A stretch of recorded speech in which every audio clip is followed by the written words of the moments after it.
Hello, Joe. Let's take a given question. The question says if velocity of block B in the given arrangement is 300 mm per second towards right, then the velocity of A will be.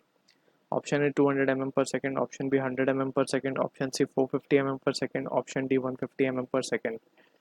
So to understand this question, we need to understand the concept of string constraint.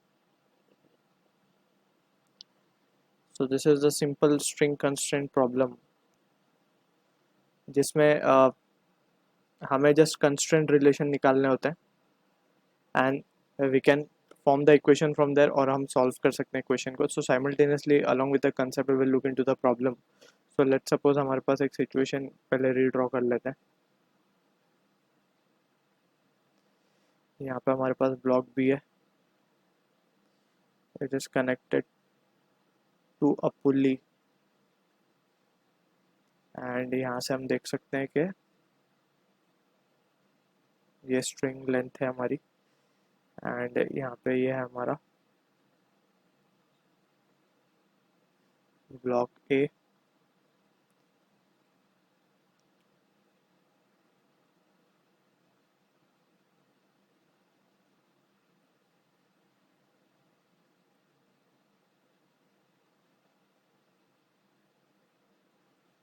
Block A connected to string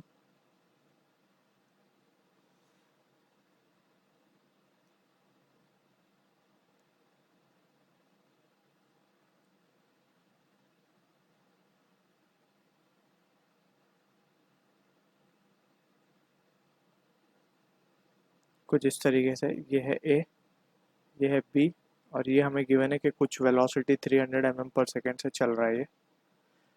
ठीक है, और हमसे एक ही velocity पूछी गई है question में. तो यहाँ पे अगर हम केयरफुली देखें तो हम स्ट्रिंग कंस्ट्रेंट लगाते हैं. यहाँ पे स्ट्रिंग कंस्ट्रेंट में बेसिकली करना क्या होता है, हमें लेट सपोज हम मान लेते हैं कि ये स्ट्रिंग की लेंथ L1 है, इसकी L2 है, इसकी L3 है एंड इस स्ट्रिंग की लेंथ L4 है.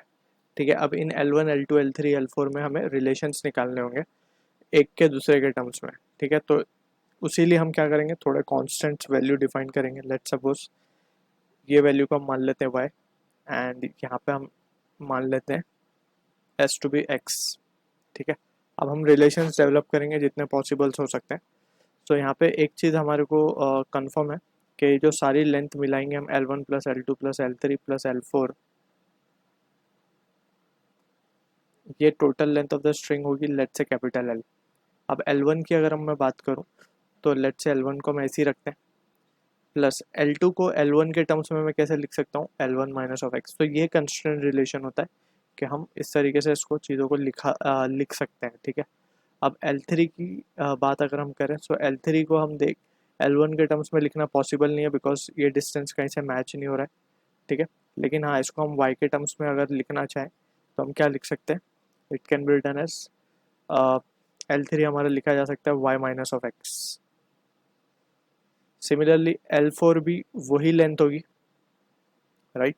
सो L4 को भी हम क्या लिख सकते हैं, y minus of x and that will be equals to L.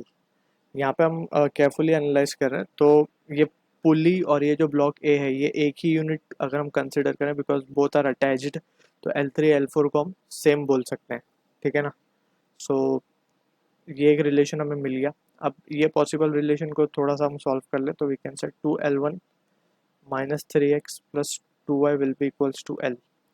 ये जो रिलेशन है that is a important relation. अब इसको हम क्या करेंगे, डिफरेंशिएट कर देंगे विद रिस्पेक्ट टू टाइम. हमें क्योंकि वेलोसिटी कैलकुलेट करनी है तो ये हो जाएगा 2dl1/dt माइनस x. तो ये डिस्टेंस को अगर हम केयरफुली एनालाइज करें तो ये डिस्टेंस जो है it can be written as, क्योंकि ये जब पुली मूव कर, ये ब्लॉक ए जब मूव करेगा तो ये x वेरी करेगा, राइट. सो इसको हम लिखेंगे dx/dt. लेकिन y हमारा हमेशा फिक्स डिस्टेंस है तो इसका differentiation will be 0, right. And constant length string will उसका डिफरेंशिएशन भी 0 हो जाएगा. सो फाइनली जो रिजल्ट आ रहा है हमारे पास 2dl1/dt will be equals to 3dx/dt. अब dx/dt जिस रेट से चेंज होगा क्या उसी रेट से velocity of block A represent करेगा, राइट. तो ये हो जाएगा 2 L1 जिससे चेंज करेगा वो वेलोसिटी ऑफ बी रिप्रेजेंट करेगा. तो उसको हम लिखेंगे 2 VB will be equals to 3 times of VA.